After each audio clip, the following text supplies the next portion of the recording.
Je suis Jason Katia Mohiwa. Je suis né et j'ai grandi à Beni. Je n'ai jamais reconnu d'autre que la guerre. J'ai aujourd'hui 19 ans et c'est depuis mes 10 ans que cette ville est à ça. Le 2 octobre 2014, dans des villages, notamment le village le plus connu qui est celui de Moukoko, plus de 100 personnes ont perdu la vie. Plus de 100 parents, de 100 hommes, 100 femmes et 100 enfants qui n'avaient rien à voir, qui ne connaissaient rien mais qui ont malheureusement perdu et péri la vie. Cette nuit, les rebelles ils sont entrés dans un silas où ils ont encerclé tous les villages et ils ont commencé à tirer déjà porte par porte. Et tout ça dans un silas où personne ne pouvait intervenir. 13 jours plus tard, c'est dans le centre-ville à Beni, dans le quartier Ngadi, que 26 personnes vont périr. Les corps se retrouvent le long des routes jusque dans d'autres communes et a dépassé des milliers. Et d'autres corps jusqu'à aujourd'hui n'ont jamais été retrouvés parce que les gens, on ne sait pas où on les a placés. Soit on les a kidnappés ou soit les corps, ils ont pourri dans ces forêts où personne n'entre depuis tout ce temps.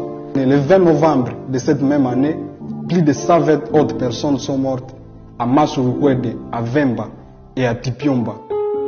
Ces localités qui étaient des villages qui produisaient assez pour les populations du centre-ville, ils sont restés des milliers qui sont difficilement habitables.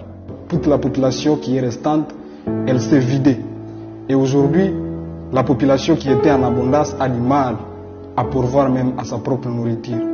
Et depuis tout ce temps, des années sont passées, aujourd'hui nous sommes à la 9e année, des massacres continuent à répétition dans cette ville et dans ce territoire.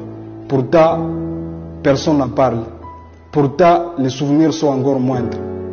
Alors que pour ces populations, c'est une triste histoire. À commencer par moi et tous les autres qui, nos parents n'ont plus la possibilité d'accéder à leur chat et nous devons vivre à ce rythme dans une ville où c'est déjà difficile de fréquenter d'autres régions.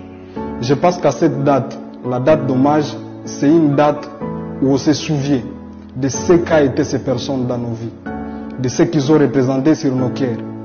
Mais surtout, c'est une date pour aussi aller tirer du courage, de l'espoir et de la force pour se battre contre ces complots dans lesquels nous sommes victimes. Entre le gouvernement absent, quasi inexistant, et des rebelles qui profitent de ces silences, nous sommes une population innocente qui meurt chaque jour sans savoir où poser notre confiance. Empreinte RDC, votre magazine digital.